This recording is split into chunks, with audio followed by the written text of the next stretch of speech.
Vox Feminarum, puisque les femmes ont tant à partager. Claudia Eugénie, bonjour. Je suis absolument ravie de te recevoir aujourd'hui pour Vox Feminarum. Claudia, tu es la bienvenue ici. Bonjour, merci. C'est un moment un peu particulier pour moi, pour de multiples raisons. Déjà parce que toi et moi, nous sommes amis depuis déjà longtemps. Très longtemps. Très longtemps. Et que c'est la première fois qu'on se retrouve comme ça devant un micro.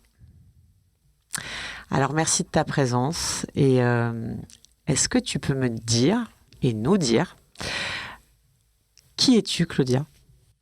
Alors, je suis qui ?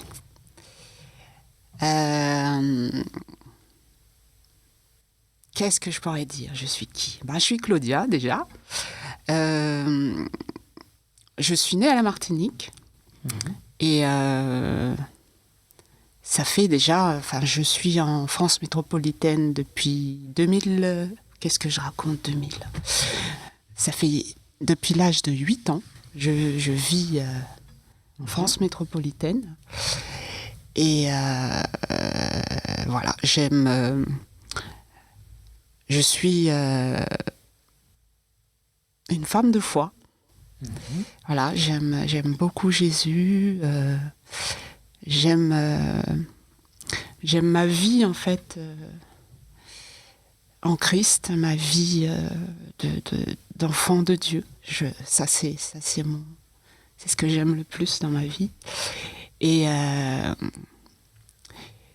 du coup, moi, je suis la maman de 3 enfants, la mamie de 5 petits-enfants, et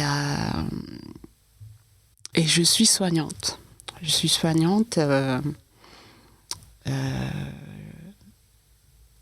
Je m'occupe pas par nécessité, mais par vocation. Je m'occupe des personnes atteintes de la maladie d'Alzheimer. Voilà.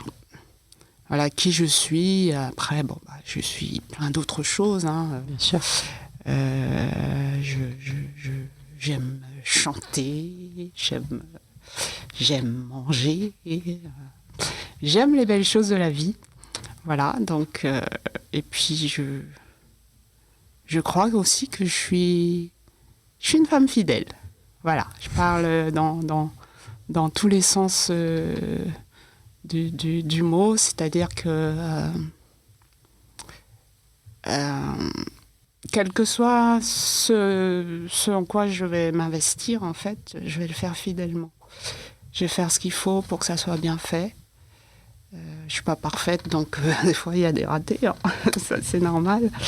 Mais je fais toujours ce que j'ai à faire, ce que je m'engage à faire, je le fais avec fidélité. Voilà, ça c'est moi. Alors, c'est intéressant parce qu'il y a un sujet qu'on a souvent abordé, toi et moi, c'est ton rapport aux personnes que tu as pu rencontrer dans le cadre de ton travail, c'est-à-dire souvent des personnes âgées, puisque tu es spécialisée vraiment dans la gériatrie. Et nous avons souvent échangé sur le rapport que les gens peuvent avoir avec la maladie, avec les besoins de la personne malade, et les besoins des aidants, qu'on oublie souvent, et qui font partie, j'allais dire, des besoins, au sens plus large. Oui, c'est vrai. C'est vrai que souvent, on discute de ce sujet, et moi, ce que j'ai remarqué dans le cadre de mon travail, alors je suis ASG, donc assistante de soins en gérontologie. C'est une formation spécifique pour les personnes justement qui s'occupent des personnes atteintes de maladie Alzheimer, mais aussi des maladies apparentées. Et moi, je suis surtout dans les unités cognitivo-comportementales, c'est-à-dire que quand on a une personne qui soit chez elle, en maison de retraite ou n'importe où, qui est atteinte qui a une atteinte cognitive en fait, et qui n'est plus... qu'on ne trouve plus de solution sur leur lieu de vie, notre unité, elle est là pour accueillir ces gens-là, pour faire un bilan, aussi bien de la maladie, mais aussi de l'environnement, de l'entourage, comme tu disais, par rapport aux aidants. Et moi, ce que j'ai constaté dans le cadre de mon travail, par rapport aux aidants en tout cas, c'est que on a plusieurs sortes de personnes. Il y a ceux qui savent tout, il y a ceux qui ne savent rien, et il y a ceux qui savent tout, enfin qui pensent tout savoir, et du coup ils ne savent rien. Et on est souvent face à des situations où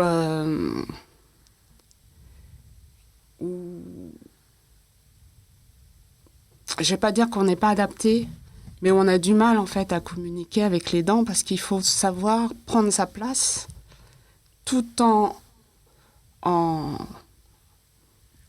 leur expliquant que on ne prend pas leur place, mais qu'il y a des moments où il est préférable pour eux de déjà ça les repose, donc de lâcher prise et de nous laisser prendre le relais, le temps de pouvoir régler et leur repasser le relais.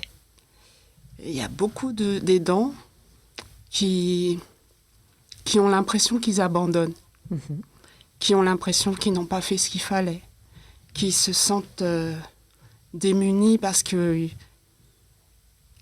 c'est souvent un mari, une épouse, une maman, une sœur. Et c'est des gens qu'on a connus différemment, en fait. Une maman ou un papa, on va rarement les voir comme des personnes faibles, parce que le parent, il est censé prendre soin de nous.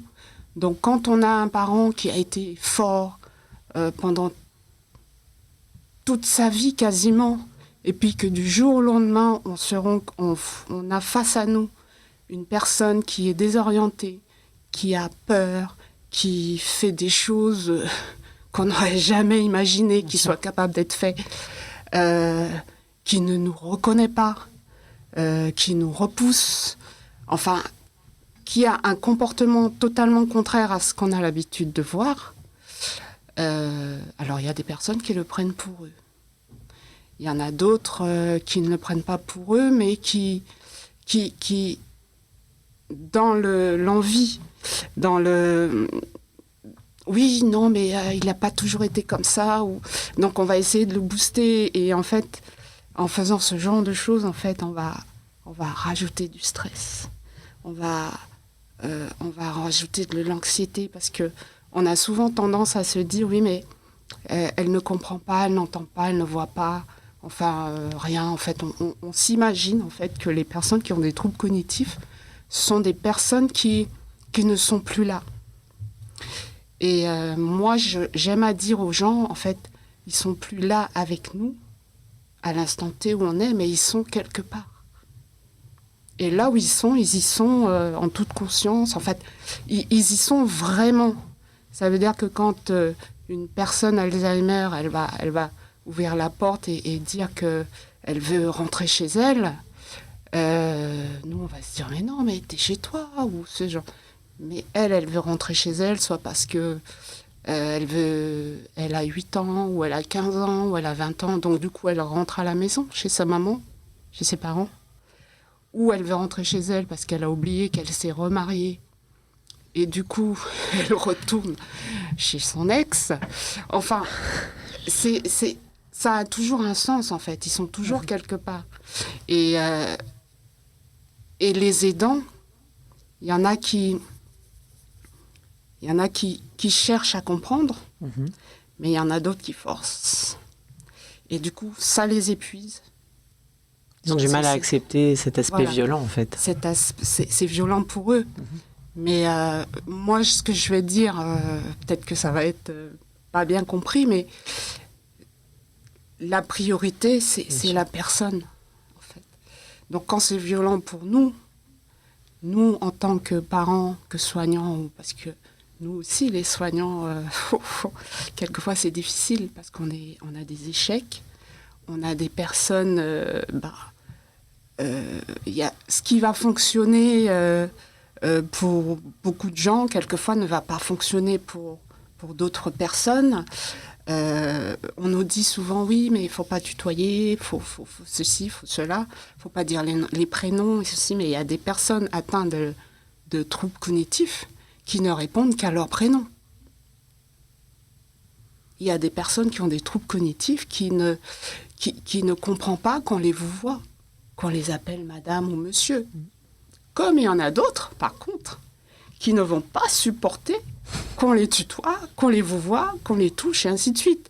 Et c'est là que notre travail il devient important, parce que notre travail en tant qu'assistant de soins, ou en tant qu'infirmier, ou en tant que médecin, ou quel que soit, c'est de savoir... Se synchroniser. Voilà. Se synchroniser, de savoir où en est cette personne. Est-ce que c'est une madame? Est-ce que c'est une mademoiselle? Est-ce que c'est... Qui sait? Et pouvoir apporter quelque chose apporter une solution pour que quand cette personne elle va retourner en maison de retraite, dans sa maison ou peu importe où elle va revenir, que les gens sachent, voilà, votre maman, votre papa, votre sœur, votre frère, elle en est à là dans sa vie.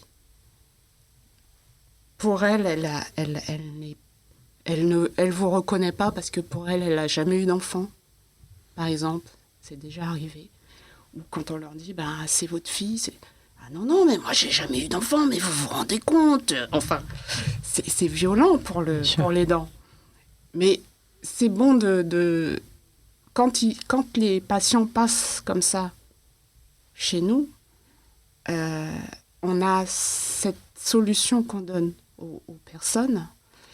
Et moi, ça me fait plaisir de voir c'est pas tout le temps, mais de voir souvent les personnes partir bien, de ne pas les voir revenir, le lien qu'on arrive à créer avec eux quelquefois, je trouve ça vraiment, c'est magique en fait, de voir une personne qui arrive, qui ne mange plus, qui ne sourit pas, et de la voir rire, de la voir communiquer avec d'autres personnes, de créer ces liens en fait. Et en fait, notre métier, quelque part, c'est de vraiment recréer le lien entre la personne et son entourage, tout en sachant qu'on doit s'adapter à elle et pas... On ne doit pas les emmener dans notre monde. Quand je dis ça, ça ne veut pas dire de leur mentir en leur disant t'as vu une licorne? Oui, effectivement, je la vois aussi. Bien sûr. Voilà, bon. C'est très... je ne vais pas aller très, très loin avec ça, mais dans l'ensemble, voilà, de pouvoir savoir où ils sont, où ils en sont, pour qu'on puisse aller à côté d'eux et cheminer avec eux. Nous, on est moins fatigués, eux, ils sont moins fatigués. Et vraiment, j'ai vraiment un mot pour les aidants, c'est... faut pas culpabiliser, parce que la maladie d'Alzheimer, les troubles cognitifs, ça peut toucher n'importe qui. Il n'y a pas de couche sociale, il n'y a pas de... Ça touche tout le monde. Ça touche tout le monde. Et on n'a pas à culpabiliser, au contraire, il faut prendre soin de soi aussi, parce que souvent, les aidants partent avant les aidés. Voilà, donc il faut prendre soin de soi, parce qu'on ne peut pas donner ce qu'on n'a pas. On ne peut pas aider si on n'est pas en forme. Absolument. Et il faut aussi faire confiance aux soignants, aux personnes. Personne n'est parfait. C'est vrai qu'il y a des gros ratés, mais il faut faire confiance aux soignants, parce que beaucoup d'entre nous, en fait, nous sommes investis dans ce que nous faisons. Nous aimons ce que nous faisons et nous avons vraiment envie de voir cette maladie reculer. Mais en attendant, nous avons envie de voir les gens qui sont atteints de ce genre de troubles aller mieux. Voilà.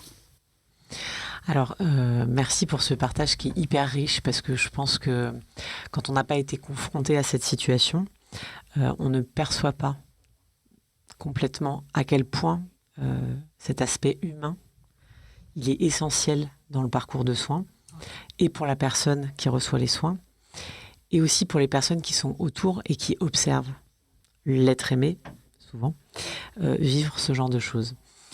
Selon toi, aujourd'hui, de quoi a besoin l'hôpital ? Alors, ça c'est une question... je vais essayer de faire court et je vais essayer de ne... Je pense qu'à l'hôpital, on a besoin de personnes convaincues. On a besoin de personnes convaincues pour les soins. On a besoin de personnes convaincantes pour nous convaincre dans les soins. Je dirais pas qu'on a besoin d'argent, parce que l'argent, on en a toujours besoin, on en a besoin pour tout. Mais je crois que si on se concentre sur la qualité plutôt que de la quantité, si on fait confiance aussi aux soignants, mais je parle vraiment de ceux qui sont en contact. Bien sûr, au quotidien avec les patients, qui ont la proximité, parce que c'est pas ce qu'on croit en fait. Ceux qui sont en contact régulier avec les patients et les familles, ce sont les soignants qui sont en salle. On est avec eux quasiment 24/24 à des moments différents. Et on a besoin en fait d'être encadré, entouré par des gens qui nous font confiance, qui nous donnent envie de travailler et qui vont nous encourager dans ce qu'on fait et qui vont nous faciliter le travail qu'on fait. Je trouve qu'à l'hôpital, il y a beaucoup de choses en fait qui nous compliquent le travail. Et c'est même pas pour dire que ça complique, mais que c'est nécessaire. Ça nous complique le travail, mais c'est pas utile. Voilà. Je vais m'arrêter là parce que sinon il y aurait énormément de choses à dire par rapport à ça. Merci de partager ton expérience. Voilà. Il y a aussi un sujet un peu délicat que je t'ai demandé d'aborder si tu étais d'accord. Tu m'as dit oui. Je te laisse en parler. Ouais. Je vais commencer par la fin, comme dans les séries. En 2023, j'ai été diagnostiquée d'un lymphome. Un lymphome lié au HTLV1. Peut-être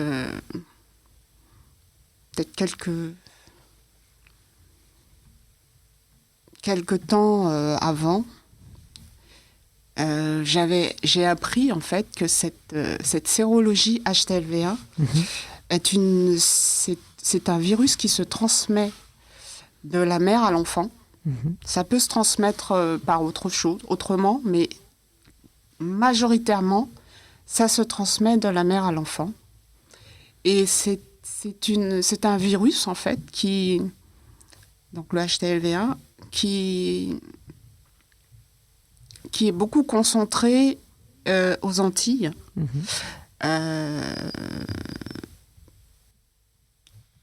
Et ailleurs. Je veux pas dire n'importe quoi parce que j'ai pas fait de recherche particulière. Je sais juste que c'est quelque chose... je l'ai appris en même temps que... Donc j'ai tout appris d'un coup, donc fallait déjà gérer le lymphome, stade 4 quand même. Et du coup, j'en parlais avec avec mon hémato. Donc c'est lui qui m'a appris que... Parce que ma mère avait le HTLV1. Elle est décédée il n'y a pas longtemps, mais pas du HTLV1. Donc elle a vécu jusqu'à 78 ans. C'est ça, 78 ans. Avec le HTLV1 sans faire de lymphome. Et parce qu'il y a 5% de personnes, jusqu'à présent, qui développent le lymphome, en fait, à cause du HTLV1. Et en fait, moi, ce qui m'a interpellée dans cette histoire, c'est que je suis soignante. Et je sais que j'ai travaillé à la Martinique, j'ai fait un break, donc je suis partie chez moi et j'ai travaillé chez moi pendant un temps. Et on encourage beaucoup les femmes à allaiter leurs enfants à la Martinique. Mais je n'ai jamais entendu parler de dépistage HTLV1 avant d'allaiter ses enfants. Voilà. Donc, moi, ça m'interpelle. C'est peut-être pas une pandémie, mais ça fait quand même des dégâts. Moi, grâce à Dieu, je m'en suis sortie. Voilà.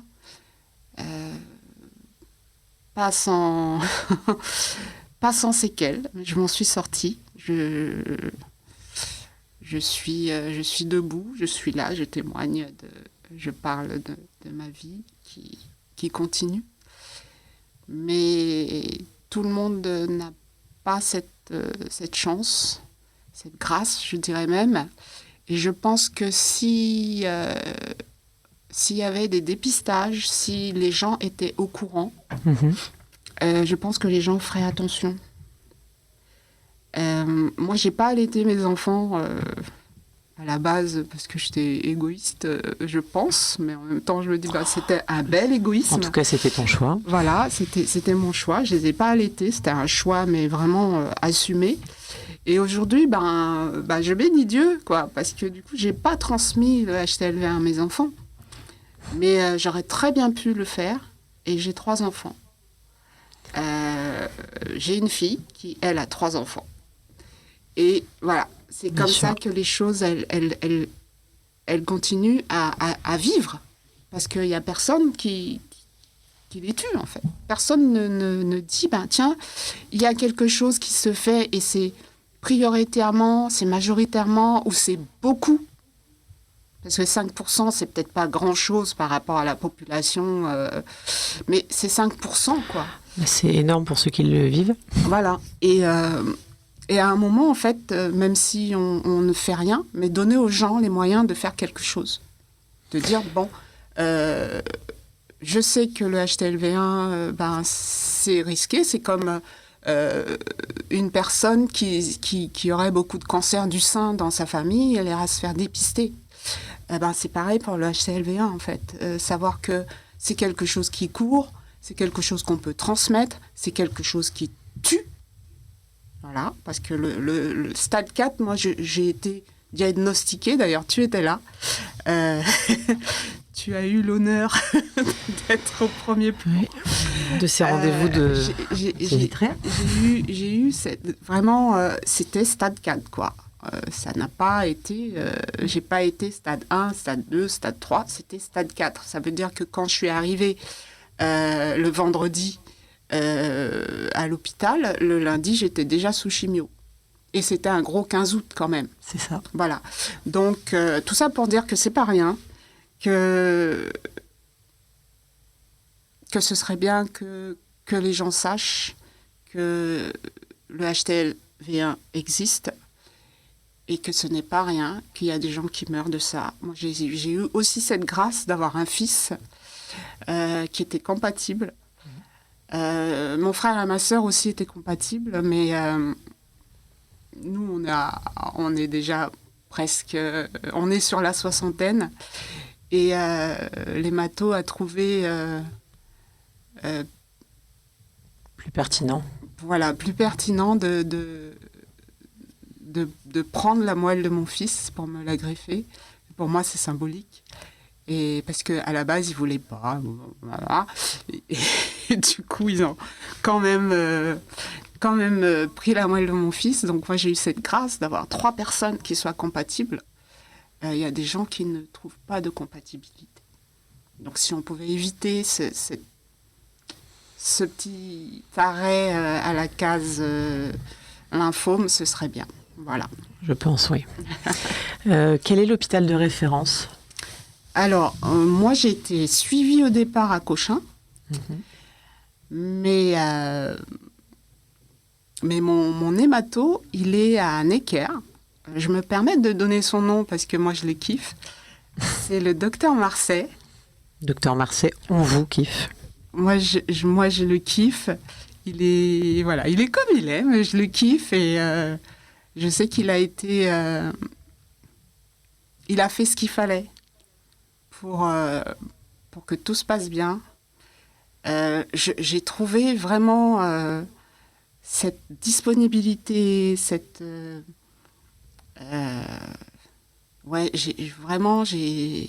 j'ai aimé sa manière de prendre en charge. Bon, il y a d'autres petites choses qui étaient pas que j'ai moins aimées, mais en tout cas au niveau tout ce qui concerne le lymphome, tout ce qui concerne mon bien-être en tout cas.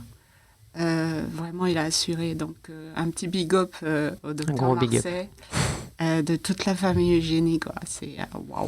Et au satellite qui le remercie énormément. Aujourd'hui, on est face à face, toi et moi, et on est en train d'enregistrer un podcast. Mm-hmm. C'est pour moi un cadeau merveilleux, à titre personnel. Déjà parce que ce podcast a pour vocation de donner la parole aux femmes et à toutes les femmes. Et dans la somme des choses qu'une femme peut vivre dans sa vie, il y a des choses auxquelles on n'est jamais préparé, quand bien même on serait soignante ou accompagnante, comme je peux l'être. C'est quand tout d'un coup, on a une amie qui vous appelle et qui, 24 heures après, se retrouve... comme tu l'as dit, 48 heures après, sous chimio avec un stade 4. Et c'est un moment que je n'oublierai certainement jamais. Et c'est pour ça que j'avais envie aussi que tu partages cette expérience, pour que les femmes antillaises, qui sont des citoyennes françaises, je le répète, qui sont des citoyennes françaises et qui méritent d'être prises en charge au même titre que toutes les citoyennes françaises, puissent être dépistées et être entendues, j'allais dire, dans ces problématiques qui sont propres apparemment, voilà, à la zone et à la région. Parce que si on peut éviter ça, ça me paraît essentiel. Donc merci. Merci d'être cette femme extraordinaire qui est venue partager ton expérience aujourd'hui. Merci d'être cette femme résiliente, cette femme courageuse, cette femme aimante, cette maman fabuleuse, cette mamie. Et merci d'être cette amie. Et merci pour toutes les personnes que tu accompagnes dans ton quotidien, parce que je suis intimement convaincue que t'avoir sur sa route, c'est un immense cadeau. Alors, merci d'avoir participé à ce podcast. J'espère qu'il voyagera très très loin et qu'un maximum de femmes pourront être impactées par, et d'hommes d'ailleurs, entiers, pourront être impactés par ce message. Alors, je n'ai qu'une chose à dire, c'est prends bien soin de toi. Si vous avez aimé cette vidéo, je vous invite à la liker, à la commenter, à la partager et à l'envoyer à toutes les personnes qui pourraient être considérées potentiellement comme des personnes intéressées ou concernées. Encore un grand merci. Merci à toi. Au revoir. Au revoir. Vox Feminarum remercie chaleureusement la Cité Audacieuse, tiers-lieu féministe sous l'égide de la Fondation des femmes. Un grand merci à vous, mesdames, pour votre soutien.